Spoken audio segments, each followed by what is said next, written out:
Bom, boa tarde a todos. Hoje vamos dar início a mais uns seminários, né, em pesquisa. E o tema de hoje é sobre a nossa coorte COVID-HU. Então, são os preditores de mortalidade em curto e longo prazo após o COVID, né, na coorte. O apresentador é o Dr. Gerson. O Dr. Gerson é meu orientando, né, ele está fazendo doutorado pelo Departamento de Epidemiologia pela Saúde Pública. E é médico também aqui da Divisão de Clínica Médica do HU. Então, Dr. Gerson. Boa tarde para todo mundo que está longe, todo mundo que vir em outro momento, comecem recebendo meus cumprimentos. Hoje a gente vai falar sobre preditores de mortalidade em curto e longo prazo após Covid-19 numa coorte aqui do Hospital Universitário da USP. Tá vendo aí? Vamos lá. Então, a primeira coisa, o que estou fazendo aqui falando desse tema, né? Vou falar que médico, infectologista, trabalho na divisão de clínica médica e estou fazendo um estudo epidemiológico agora como doutorado, né? Eu aspirava a ser sanitarista e ser pesquisador durante a minha formação na faculdade. Fui na infectologia pensando em trabalhar com saúde pública e doenças infecciosas. Aí veio a pandemia de H1N1. Eu era R2 na UTI da MI no auge da pandemia de H1N1. E aí eu me apaixonei descaradamente pela clínica, pela medicina intensiva e pela urgência e emergência. Então, no ano seguinte eu prestei concurso para este hospital universitário, que também é uma das minhas paixões na vida. Vim trabalhar aqui na divisão de clínica médica, que atuei, enfim, nos diversos setores, né, na terapia intensiva, no pronto-socorro, atualmente sou assistente da enfermaria. E durante a pandemia de Covid-19, eu fiz o caminho de volta, vamos dizer assim, né? Então está na hora de trabalhar e de reencontrar aquela vontade de fazer pesquisa, né? Então, junto com a professora Alessandra, que até então era colega nossa aqui no HU, a gente desenhou o estudo de coorte que a gente vai apresentar hoje. Hoje é um dos produtos dessa coorte, na verdade, e para mim tem sido um prazer refazer esse caminho e agora me formar como pesquisador, fazendo doutorado, estudando esse tema que me apaixona, tá certo? Então, depois dessas duas pandemias, estou aqui de volta tentando aprender a ser pesquisador. Falar um pouquinho sobre o impacto da Covid-19, né? Isso aí dispensa maiores apresentações, mas a gente viu que a maior parte dos pacientes com Covid tinham doenças leves, mas entre os pacientes que morreram logo no início da pandemia, a gente conseguiu entender alguns fatores de prognóstico. Só que a gente não conhece, né, tem um grande desconhecimento em relação ao que acontece no médio e longo prazo com esse paciente. A gente já teve estudos no Brasil e que mostraram idade mais avançada, sexo masculino, pessoas pretas, pardas, indígenas, né, ditas não brancas, e pessoas com comorbidades como diabetes, hipertensão e doenças cardíacas com maior risco de morte. Isso numa imortalidade perihospitalar ou até um mês. A gente tem dados dos Estados Unidos da América que também, enfim, mostraram maior risco de mortalidade hospitalar em homens, pessoas imunossuprimidas, com doença renal crônica, né, distúrbios neurológicos e diabetes. E por fim, a gente também teve diversos estudos retrospectivos e prospectivos que avaliaram fatores prognósticos de médio e longo prazo, enfim. Só que, agora, a gente tem grandes lacunas de conhecimento também. Primeira coisa, a gente tinha muitos estudos que falavam de mortalidade, enfim, só que faziam avaliação de curto prazo. A gente não tem muitos estudos que avaliaram o impacto das doenças não transmissíveis, das ditas comorbidades, em países de renda baixa e renda média. E com esse estudo a gente procurou avaliar justamente, além da mortalidade em pessoas que tiveram Covid comparado com pessoas que não tiveram, tentar elencar preditores, tanto clínicos, demográficos, laboratoriais e radiológicos associados à mortalidade por Covid, 1 mês, 6 meses e até 1 ano de segmento aqui, de pacientes que foram atendidos neste hospital universitário de onde eu falo agora. Então, a maior parte dessas pessoas aqui do entorno do Butantã, ou pessoas que são trabalhadoras, servidores da Universidade de São Paulo. Então, o nosso desenho é uma corte prospectiva nesse hospital universitário. A gente atendeu uma população diversificada, mas a maior parte das pessoas de renda baixa e renda média. Os participantes foram pessoas que procuraram o atendimento no HU, tanto na nossa emergência referenciada. Na ocasião, a gente montou um setor de triagem para pessoas com sintomas gripais, e esses a gente admitiu os de maior gravidade, e também no pronto atendimento, que a gente atendeu pessoas com quadros mais leves, provenientes da chamada comunidade USP. Então, e a gente conseguiu incluir os pacientes que colheram PCR, tanto os positivos quanto os negativos. Então, a gente coletou dados sociodemográficos, a gente avaliou quem passou por terapia intensiva, diversos exames laboratoriais, doenças crônicas não transmissíveis e achados radiológicos, além da apresentação clínica. Então,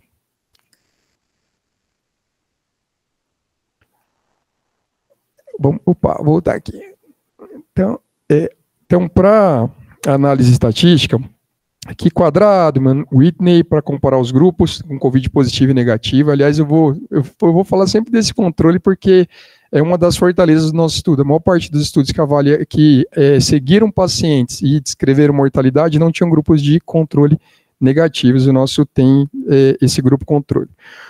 Então, a gente fez a análise de sobrevida. Está errado aí. E a gente usou o Kaplan-Meier para fazer as curvas de sobrevida e mortalidade ao longo do tempo. E a gente fez uma análise multivariada com o Cox, para avaliar os preditores de prognóstico.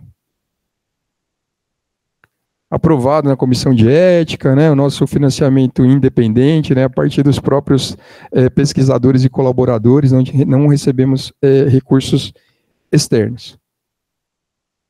Então, vamos falar um pouco da nossa amostra.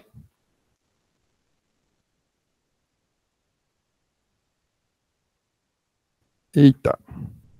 Só para falar para vocês que estão longe aqui, eu não gosto de olhar para a tela de PowerPoint, eu sempre olho para a plateia, só que aqui não tem gente, tem poucas pessoas aqui, eu estou brincando aqui um pouquinho e com o papel aqui na mão, né? Mas vamos lá, nossa amostra. Então, 826 pacientes, né? A gente teve 947 pacientes com suspeita de Covid, só que a gente excluiu os pacientes que não coletaram PCR e os que colheram, a gente conseguiu incluir 826 pacientes. Todos assinaram o termo de consentimento, né? Desses, 445 foram positivos e 381 foram negativos, tá? É importante, a gente não diferenciou os diagnósticos dos negativos. A gente colocou todos no grande grupo de negativos para a Covid. Houve algumas diferenças entre os grupos, então as pessoas com Covid, eles eram mais velhos, né? Tinha uma predominância de sexo masculino e tinha uma maior prevalência de comorbidade, pelo menos uma doença crônica, incluindo hipertensão, que foi mais frequente nos casos, diabetes e obesidade. Então, essas três comorbidades foram mais prevalentes entre as pessoas que contraíram o SARS-CoV-2.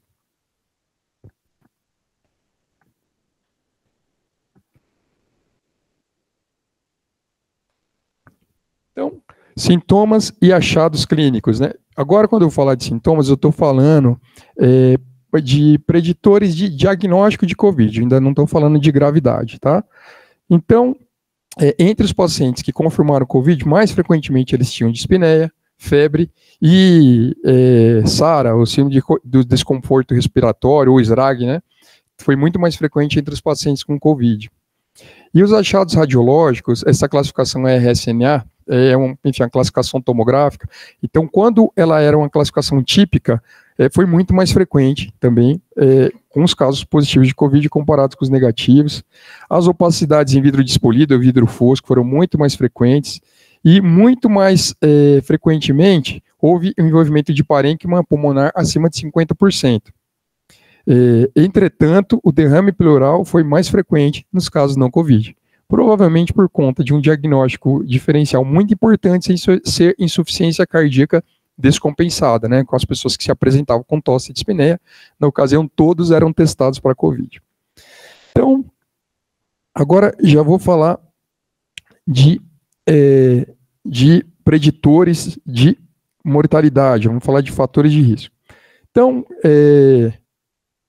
Nos pacientes com COVID, agora, em relação à mortalidade, a gente não fez comparação entre os grupos, aí a gente só recortou os pacientes com COVID, né? A gente até está retratando agora, tá? Então, o que a gente tem neste momento, a gente vai falar dos pacientes que foram positivos para COVID.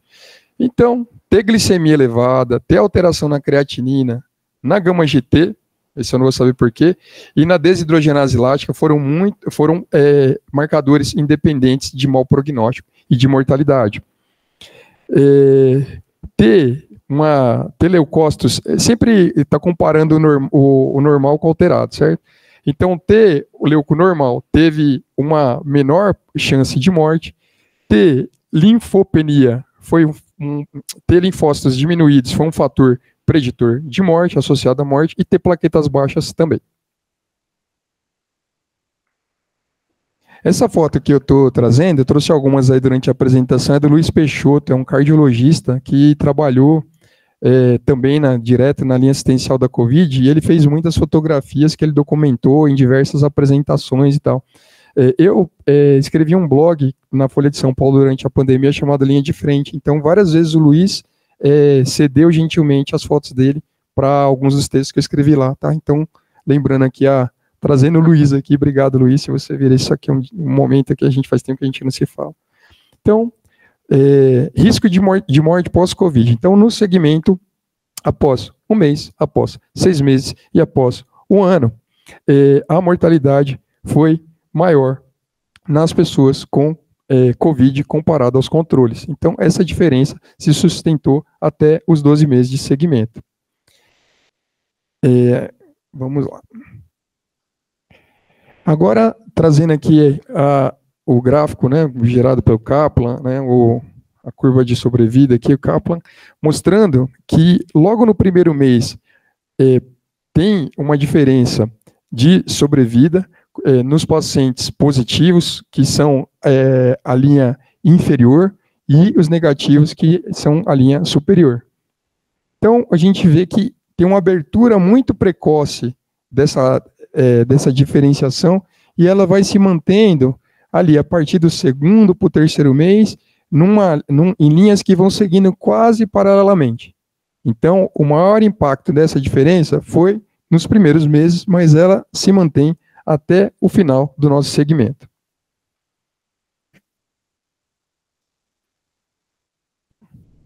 Agora, vamos falar de preditores de mortalidade para COVID. Vamos lá. Fiz uma bagunça aqui com a papelada. Só um minutinho, gente. Então, idade avançada, consistente com diversos estudos, né? Foi associado a maior risco de morte, tanto com um mês quanto com um ano. Sexo masculino, tanto com um mês quanto com um ano, teve um risco maior de morte. Ter pelo menos uma doença, né, uma doença crônica, o que a gente chamou de comorbidades, teve associado independentemente ao maior risco de morte. Delírio, hipertensão, foi associado a menor risco de morte, destaque-se, né? Então, a hipertensão foi um fator protetor. Ser admitido com dispneia foi associado a um risco de morte maior. Ter febre e tosse seca foram associados com menor risco de morte. Então, esses aqui que eu apresento foram os que foram positivos após análise multivariada. E em relação aos preditores laboratoriais e radiológicos. Então, elevação de ureia e de creatinina, que são marcadores de função renal, então vamos dizer que a função renal alterada esteve associado a maior risco de morte, já na primeira semana, isso foi observado até um ano. Troponina elevada, que vai falar de injúria de miocárdio, né, ou eventualmente até infarto, lesão miocárdica mesmo, que aconteceu no peri-Covid, né, e o dedímero elevado, foram associados a maior risco de morte. Veja que esses exames eles não foram repetidos, tá? Os exames eles foram coletados apenas na admissão do paciente na emergência. Então, o paciente que teve um dedímero aumentado na sua admissão, ele teve um risco maior de morte até com um ano de segmento. E níveis elevados de eritrócitos e linfócitos foram associados a menor mortalidade. Então, linfócito baixo, está com linfopenia ou anemia, o risco de morte seria maior. E achados radiológicos, aqui eu vou fazer um destaque, tá? E aqui a gente está falando só do paciente com COVID, tá? Então, o derrame pleural e a cardiomegalia, eles foram associados independentemente à maior mortalidade até 1 ano de segmento. A gente não acredita, né, por suposto, que o coração aumentou de tamanho por conta da COVID. Então, provavelmente são pessoas que já são cardiopatas, provavelmente elas têm cardiomiopatia dilatada, têm insuficiência cardíaca, e o derrame pleural provavelmente também num contexto de uma doença cardíaca já estabelecida que venha a ser descompensada pela COVID-19, tá? Então, como uma associação, mas provavelmente não há causalidade, tá? E as pessoas que tiverem terapia intensiva, por suposto, também tiveram mortalidade maior até 1 ano. Então, aquelas pessoas que foram admitidas em terapia intensiva, elas tiveram maior mortalidade até o final do segmento. Mais uma foto do Luiz Peixoto. Essa foto é bonita, né? Vocês conseguirem, se estiver nítido aí, os olhinhos dela ali estão brilhando, assim, né? Ela está tendo alta do hospital.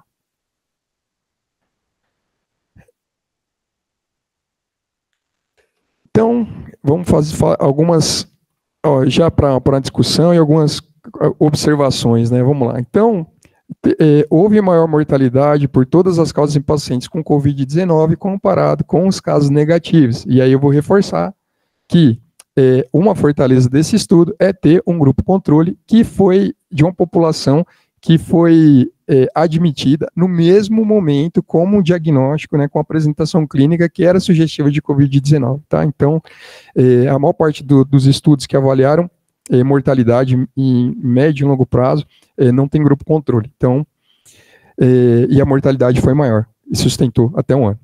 Essa questão da hipertensão, né, outros estudos brasileiros mostraram maior mortalidade, mas houve estudos internacionais que mostraram menor mortalidade da hipertensão também, né? Eventualmente, porque, né, eu só vou fazer uma especulação, como outros já especularam, essa especulação não é minha. O SARS-CoV-2, ele entra no receptor da enzima conversora de angiotensina na célula humana. Eventualmente, a hipertensão, pela própria angiotensina endógena ou os medicamentos, podem ter algum impacto, mas ninguém conseguiu fazer essa comprovação, tá? Mas o fato, no nosso estudo, as pessoas hipertensas tiveram uma mortalidade menor. E falamos da fortaleza, precisamos falar das limitações, né? Então, o nosso estudo, ele é um estudo unicêntrico, né? Então, a gente não pode generalizar para qualquer comunidade, mesmo no Brasil. Então, aqui nessa região do Butantã, e nessa comunidade aqui que atendida pelo hospital, os funcionários da USP, as pessoas que vivem no entorno. E o registro dos desfechos, eles foram por entrevistas telefônicas, né? Então, isso pode ter também um viés. E a gente não avaliou diferentes variantes da COVID, a gente não fez uma avaliação também pós-vacinação, então é difícil extrapolar o que a gente encontrou nessa ocasião para hoje, com a população vacinada e pessoas que, em sua maioria, já tiveram pelo menos uma infecção por SARS-CoV-2. Então, só para a gente entender que dentro com algumas potências e algumas limitações, a gente tem que colocar essa avaliação no lugar histórico em que ele está, né? Então, naquela ocasião, naquela comunidade, com alguma dificuldade de generalização. Então, risco aumentado de mortalidade por todas as causas. A gente conseguiu ter alguns preditores clínicos, como idade avançada, sexo masculino, pelo menos uma comorbidade, diabetes, delírio e dispneia. Eles foram preditores de maior mortalidade. A gente conseguiu fazer uma avaliação laboratorial e radiológica, então, biomarcadores como ureia, creatinina, gama-GT, ST acho que não, eu acho que troponina e dedímero, e alguns achados radiológicos como derrame pleural e cardiomegalia foram preditores independentes de maior mortalidade. Tem o efeito protetor da hipertensão, que isso vai merecer maiores reflexões, e a gente pode concluir que a gente precisa manejar, acompanhar e monitorar os pacientes que têm COVID por um longo prazo, né? E notadamente em comunidades com recursos limitados, saber que essa população, as pessoas que tiveram Covid, pelo menos até um ano depois, eles vão ter uma mortalidade maior do que as pessoas que não tiveram, recortando o lugar e o momento histórico que a gente estudou. Aqui estão as referências, e eu vou concluir com essa fotinha aqui, ó. Esse é meu filhinho, Luiz, ele nasceu em setembro de 2020. E aí ele tinha 3 meses nessa foto, foi a primeira vez que meus pais pegaram ele no colo, que é na varanda da minha casa, né? Então, enfim, como essa fotografia, assim, desse encontro, né, com toda essa paramentação e tudo isso, né? Lembrar que a gente precisa de se cuidar, né? De cuidar, às vezes a gente precisa de medidas para se proteger, né, de prevenção, mas que o amor prevalece. Tá bom? Vamos conversar? Se vocês mandarem perguntas, vão ser muito bem recebidas. Pronto. Bom, bela apresentação. Acho que muita coisa aí para a gente ainda continuar investigando, né? Alguém tem uma pergunta? Já, o Bernardo levantou a mão. Pode perguntar, Bernardo, fica à vontade. Opa, boa tarde. Em primeiro lugar, parabenizar pelo trabalho. A gente que atuou na linha de frente da Covid, eu atuei menos que você, mas também tive que dar aí a minha parte. É muito importante a gente ter esse tipo de dado para ajudar também em decisões clínicas, priorizar pacientes, etc. Eu sou da área de dor também, né? E aí eu gostaria de saber se dentro do seu estudo foi visto alguma coisa, se vocês chegaram a analisar algum dado em relação à Covid longa, porque tem essa uma questão, e a questão que a gente vê bastante, que é a síndrome dolorosa pós-Covid, que também teve um impacto muito grande. Agora com a vacinação ela vem caindo, mas afetou bastante paciente durante a pandemia e no pós-pandemia. Então essa seria uma primeira pergunta. E a segunda pergunta é, dos pacientes que faleceram no follow-up de 1 ano, vocês conseguiram saber se eles faleceram por uma reinfecção por Covid ou por alguma outra causa? Essas são as duas perguntas. Mas olha, parabéns, viu? Parabéns mesmo. Excelente aula. Eu ia acabar me apresentar, eu acabei ficando emocionado vendo a foto do meu filho e eu acabei não fazendo alguns destaques. Lógico que eles trabalham no FISOL, né? Muita gente, né? Então a professora Alessandra que está aqui comigo desde o primeiro momento, né? A gente teve um suporte muito grande dos diversos colegas aqui da divisão de clínica médica que incluíram pacientes, Valéria, Luciana, Isa na CCH que tabularam dados também, que entregaram muitos dados para a gente, Flávio, Liz, que também computaram, Ana Varela, que trabalhou os dados, o Marcos, que também trabalhou os dados. A gente tem muita gente, talvez até os colegas do IME que colaboraram ali desde o começo também, né? Então, a professora me chama a atenção aqui se eu estiver esquecendo. Mas é um trabalho feito a muitas mãos, tá? Então, é relativamente confortável, né? Mais confortável fazer um trabalho como esse, com todo esse suporte, com tanta gente boa trabalhando junto. Então, Bernardo, agradeço pelas suas perguntas. A minha outra casa é o Instituto Luci Montoro, né? Então, lá, eu sou coordenador de serviço de controle de infecção hospitalar, não trabalho diretamente na pesquisa, tá? Mas lá estamos fazendo segmento com avaliação funcional e avaliação de dor com os pacientes que tiveram Covid, tá? Então, enfim, esses condições de longo prazo associadas à Covid, síndrome pós-Covid, ou Covid longa, como muitas pessoas chamam, a gente tem visto paciente que tem mantido dor, tem mantido fadiga, né? Tem uma questão que a gente não trabalhou com essas questões nesse estudo até agora, né? Mas tem um desafio que está dado, assim, então, eu não vou discutir se existem esses efeitos de longo prazo de Covid, com certeza eles existem, mas tem uma questão em relação à definição de uma etiologia que é a especificidade em relação à Covid-19, em relação ao SARS-CoV, isso aí a gente tem dúvida, porque a maior parte dos estudos que acompanharam pacientes com a Covid longa, condições de longo prazo pós-Covid, não tem grupo controle, Então, assim, como é que eu posso dizer? É muito difícil a gente fazer uma atribuição definitiva de causalidade do ponto de vista de especificidade, né? Então, enfim, então a Covid de longo, não quero discutir se Covid de longo existe, ou condições de longo prazo, apesar de não ter consenso, né? Mas eu tenho dúvida se é específico ou não, e aí eu tenho interesse nisso, viu? Para falar a verdade, até gostaria de fazer, mas eu acho que durante o doutorado não vou conseguir mexer com isso por conta das outras coisas que a vida que a vida vem trazendo, né? Então, mas lá no Luci Montoro o pessoal tem estudado e tem saído algumas publicações interessantes ali com a professora Marta, a professora Lina Mara, né, o André Sugawara e outros colegas de lá. A segunda pergunta é se a gente avaliou do que as pessoas morreram. A gente não avaliou do que as pessoas morreram. Não, a gente não tem essa avaliação de causa de morte em separado, tá bom? Então, se a professora quiser complementar, fica à vontade. Só complementando, exatamente, a gente focou aí na análise da mortalidade. A gente até tem no banco de dados todas as linhas aí do atestado de óbito, então a gente poderia, eventualmente, trabalhar a mortalidade específica no doutorado do Gerson. Agora, quanto ao longo Covid, realmente ele tem razão, a classificação que eles dão como síndrome, né? Só falando síndrome longo Covid já não é específico. E os sintomas são comuns a muitas outras doenças.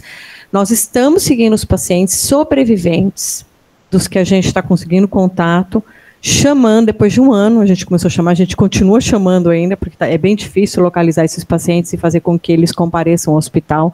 Estamos repetindo o exame de imagem, então tem gente que ainda fica com sequela, mas são poucas pessoas, a maioria já cicatrizaram tudo, porque na época ainda ficavam algumas estrias fibróticas e tal, mas a gente vem observando que o pulmão, ele consegue uma boa recuperação em longo prazo, e a gente não tinha essa resposta ainda até então, porque quando a gente repetiu a tomografia, era um mês após a infecção aguda, pelo menos era a experiência que a gente tinha na época. Então, é uma das respostas que a gente tem, e a gente também está fazendo tomografia de crânio também. A de tórax que a gente está fazendo é para uma avaliação também de aterosclerose subclínica, porque mesmo na urgência a gente fez uma classificação like, vamos dizer assim, com score de cálcio, e a gente viu que as pessoas que tinham mais aterosclerose subclínica e tinham COVID, comparado com as outras que também tinham calcificação, mas não tinham COVID, elas também tinham uma mortalidade maior, em pelo menos acho que até um mês, se eu não me engano. Então a gente está fazendo esse estudo à parte, já tem outros alunos, né, alunas envolvidas aí, nessa questão dos sintomas de longa COVID, focados mais em cognição, a essa síndrome, tentar ver o que está associado, a gente pergunta várias coisas e questiona sobre os sintomas pós-Covid, pós a prima infecção, isso é uma coisa importante dizer, porque agora a gente vai ter que ajustar com as vacinas tomadas, as reinfecções, enfim. Então, por isso que essa é uma corte interessante. A princípio, foi a prima infecção, mas agora o long Covid, ele vem somado a várias outras coisas. Então, por isso que o Gerson falou que é difícil traçar uma causalidade. Mas a gente está ligando primeiro para os sobreviventes Covid. A ideia, assim como na mortalidade é complementar, comparar com os controles, também no longo prazo é comparar com as pessoas que procuraram o hospital universitário e numa prima infecção vieram com PCR negativo. Então, a gente também tem esse segmento em longo prazo.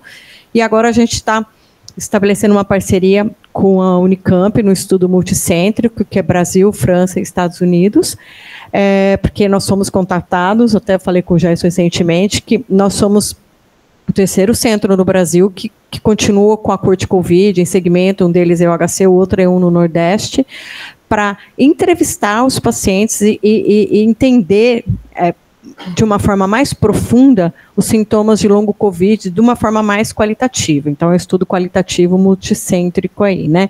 E estabelecer as redes de cuidado desses pacientes, porque muitos deles têm comorbidades, como o Gerson falou, e essas comorbidades, somado a um vírus bastante agressivo, como foi no começo do Covid, diretamente no corpo, ele vai causar muito mais mortalidade, e a gente está vendo também morbidade e em longo prazo, inclusive. Eu gostaria só de fazer um apontamento rápido do que vocês falaram também. O Valdes Bolela, lá de Ribeirão Preto, ele falou um pouco sobre a questão da formação de trombos, né? E aí no estudo vocês mostram que a alteração em D-dímero, ela foi preditora de mortalidade, né? Então isso é bem interessante porque reforça esse achado. Me lembro que a gente recebeu essa informação por meio do professor Valdes Bolela, né? Então isso é importante. E só uma coisinha que eu gostaria de destacar, no grupo de dor da Neuro, a gente discutiu um trabalho sobre síndrome dolorosa pós-Covid, justamente isso. Os homens tinham quadros mais graves e morriam mais. Aparentemente, parece que as mulheres tinham uma tendência de ter quadros menos graves, mas tinham as consequências mais longas da Covid. Então, síndrome da fadiga crônica pós-Covid, síndrome dolorosa. Mas só esses apontamentos. Muito obrigado, novamente. Obrigado, Bernardo. Nós que agradecemos aqui. Aqui, pessoal da plateia, quer perguntar alguma coisa? Professor Itamar, por favor. Salvador, parabéns pelo trabalho. Deixa eu primeiro só tirar 2 dúvidas, que eu não peguei o comecinho da sua apresentação. O recorte de pacientes que você fez são pacientes que ficaram em observação no hospital, ou pacientes que internaram? Então, todos os pacientes que chegaram ao HU com sintomas respiratórios sugestivos de COVID, a gente propôs entrar no estudo. Então, a gente tem 2 locais. Na unidade de emergência, a gente teve os pacientes mais graves, que quase todos eles foram admitidos, só que a gente teve um grupo de pessoas que vieram via PA-USP, e eram quadros mais leves também. Então, a gente tem tantos pacientes com gravidade, com moderados a graves, e tem quadros mais leves também. E foi de quando a quando? Foi, peraí, deixa eu pegar aqui. Foi durante o ano de 2020, né? Mas eu não estou me recordando os meses aqui, eu vou ter que dar uma olhada. Foi bem no comecinho, exatamente. Quando abriu a pandemia, a gente já estava lá. Como é que a gente, no chamado gripário, no local de atendimento, né? Por que a gente não faz e tal? Vamos encolher o pessoal e aí vamos esboçar aqui, desenhamos rapidinho, submetemos, né?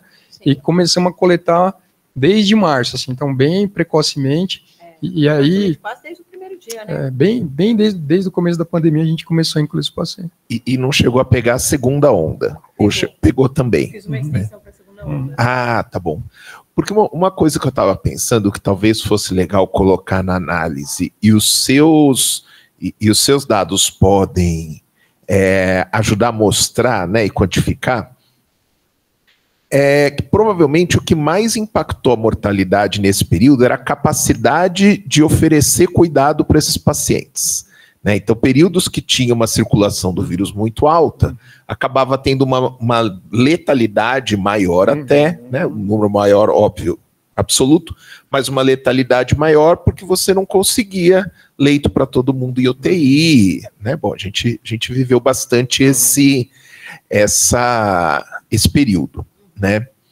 E talvez fosse interessante colocar algum marcador disso na sua análise, né? Acho até que você poderia usar, até para ter um contexto mais local, pegar com o laboratório a proporção de exames positivos ao longo do tempo. Né? Assim, quando tinha os momentos que a epidemia baixava um pouco, que eu não sei se em 2020, mas provavelmente vai ter essa...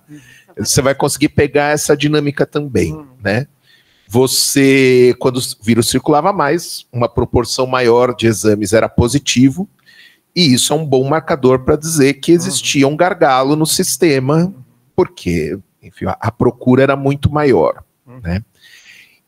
E talvez uma parte do que você está enxergando da diferença de mortalidade entre o grupo Covid e o grupo não Covid seja isso. Porque nesses períodos que o sistema está mais estressado, você também recrutou mais no grupo Covid. Né? Então, talvez pegar alguma... Eu acho que dá até para pegar algo local, se não pega algum dado oficial mesmo, né, de como foi essa... né, se o número de casos ou a proporção de exames positivos ao longo do tempo, porque eu acho que você vai encontrar também uma associação importante com a mortalidade, e eu ficaria muito interessado em ver o quanto que isso explica a diferença entre as curvas. Simplesmente o período que a pessoa entrou. Não, sua intervenção, enfim, muito pertinente, né? E, humildemente, a gente só colocou como limitação na discussão, né? Mas acho que é possível e nos anima. Porque nessa época a gente dormia e acordava olhando o gráfico, né? A gente ficava com o dashboard ali, ficava ali, Johns Hopkins aqui, como é que tá, né? O CVE, rede Covid, né? E o que você está falando, em relação à impressão, a gente via isso. Subia a proporção de casos positivos e a curva de mortes dava uma acelerada, né? Então, vou deixar aqui apontado como um desafio e espero conseguir qualificar. Até porque a gente está retratando os dados, porque a gente, em relação a gente fez, lógico, em relação ao diagnóstico, a gente conseguiu pegar os preditores, mas quando a gente avaliou mortalidade, a gente só avaliou só o Covid positivo. Então, a gente tem já os preditores de mortalidade nos Covid positivo, mas a gente não comparou os preditores quando comparando o Covid e o não Covid. Então, esse é um desafio que está dado agora, a gente voltou a mexer nos dados e vamos colocar, né, prof? Isso mesmo. Se minha prof deixar aqui, ó, ela que manda. Não deixa nada, ele sabe. Então, é isso mesmo. Agora, uma coisa que muito chamou a atenção, não foi só que positivou mais casos nas ondas, porque circulava mais vírus, aí tinha mortalidade. Isso, com certeza, concordamos ipsilíteres, mas a procura também foi maior, e coincidentemente, foi engraçado, porque na corte a gente tem quase meio a meio, a gente nem fez de propósito. Se a gente tivesse combinado, não estava tão certo assim o número. Então, a procura aumentou. Então, eu acho que é legal a gente ter essa resposta também mais em relação à mortalidade, à Covid, que sugere mesmo, podendo comparar com os casos que também chegaram graves, mas a princípio tinham um PCR, e a gente estabelecia bem aquela norma de 3, 4 dias, repetia o exame. Então, tem pacientes que têm uns 3, 4 exames, a gente considera, até o último, até dar positivo. Então, teve todo esse cuidado na corte também, então, só para esclarecer. Então, os negativos, pouco deve ter de casos verdadeiramente positivos, tanto que a gente vê que as características de base da COVID inicial, da infecção, como o infiltrado radiológico, vidro fosco, mais na periferia, isso foi muito típico. Já passava na radiologia, já fazia a tomo, a radiologista Brenda, que foi nossa parceira aí, que fez bastante, laudou bastante, participa do estudo também, ela já avisava, esse é COVID, tá? Aí ela gostava até de avisar antes, para depois eu dar a resposta para ela se veio um PCR positivo ou não. Quando vinha negativo, ela ligava para mim e falava, repete, é Covid. Aí a gente ia lá e repetia. Então, teve toda essa interação no estudo e a procura aumentou como um todo, né? Do serviço. A procura, a dificuldade de dar vazão para os casos também, né? Porque tinha a rede de hospitais, na época que existia a rede de hospitais Covid e não Covid, né? E quando a procura foi muito alta, a gente viu na prática que tudo transbordou, né? E você não conseguia dar cuidado para aquelas pessoas adequadamente. E que tipo de cuidado, né? A gente discutia isso diariamente aqui. Eu lembro que no começo, a maioria dos meus plantões foi com o Gerson, por isso que essa ideia cresceu rápido, né? Então, a gente pegou o protocolo da doutora Carla, e aí a gente conversou nós três, falou, vamos começar a coletar de todo mundo. O que a gente perdeu, a gente pegava a retrospectiva do prontuário. Mas, assim, a gente observou isso realmente bem na prática mesmo, né?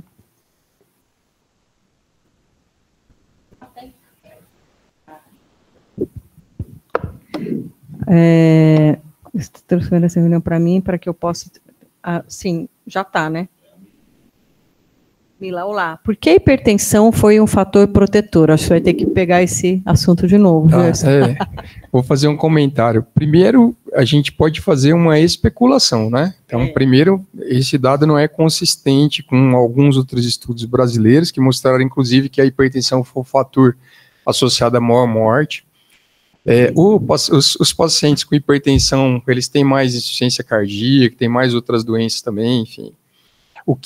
Mas no nosso caso aqui mostrou uma menor mortalidade e outros estudos internacionais também mostraram. Uma possibilidade, né, sendo que se esse dado for extrapolável e for correto, e uma especulação que não é minha, que eu já li em discussões de estudos que mostraram que hipertensão seria um fator protetor, é que o paciente hipertenso, ele produz mais angiotensina, né?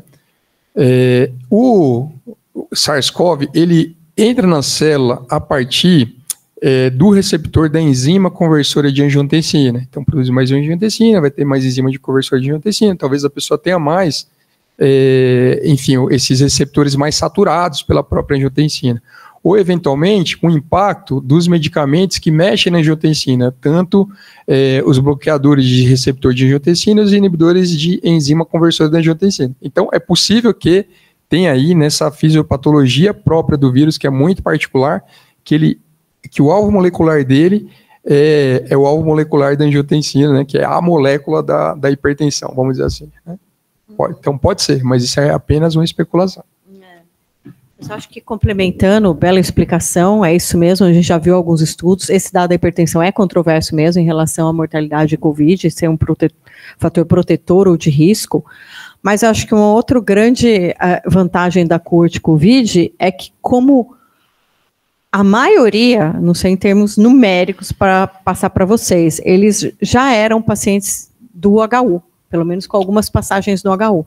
Então, o que a gente fez também, até colaborou para a publicação prévia, é que a gente procurou os prontuários de quem tinha passagens aqui para pegar essas informações adicionais. Então, por exemplo, a gente pegou os níveis glicêmicos de quem procurou pronto atendimento para ver se quem já tinha níveis glicêmicos não diabéticos, mas prejudicados aí de glicemia de jejum, acima de 110 ou acima de 126, mas sem 2 critérios de 126 para diabetes, tinha uma mortalidade aumentada também até 1 ano quando a pessoa foi infectada por Covid, nos casos de Covid positivo.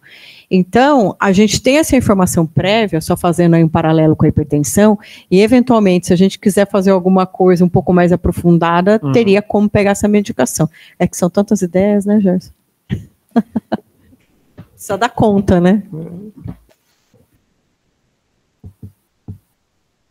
Entendi, interessante. Parabéns. Obrigado, mas eu estou só especulando, viu? E essa hipótese não é minha também, só para falar, já peguei por aí. Não, porque outras coortes também, né, viram essa controvérsia em relação à hipertensão, porque teoricamente deveria aumentar a mortalidade, então o mecanismo deve ser via enzima conversora.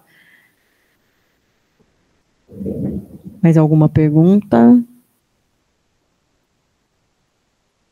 Marcos, quer fazer alguma pergunta? Alguma observação? Marcos é o nosso estatístico aí que está nos assessorando aí desde o começo, né, Marcos? Nas análises. Bom, então, se ninguém tiver mais nenhuma pergunta, acho que nós encerramos por aqui. Agradeço mais uma vez. Obrigado, gente. Obrigado. Beijinho para todo mundo. Tchau, tchau. Apresentação. Viu? Se vocês quiserem continuar conversando sobre, eu deixei meu e-mail, tá? Vocês estão, gersonsalvador@usp.br, tá bom? Um grande abraço para todo mundo. Até mais, então. Boa tarde a todos.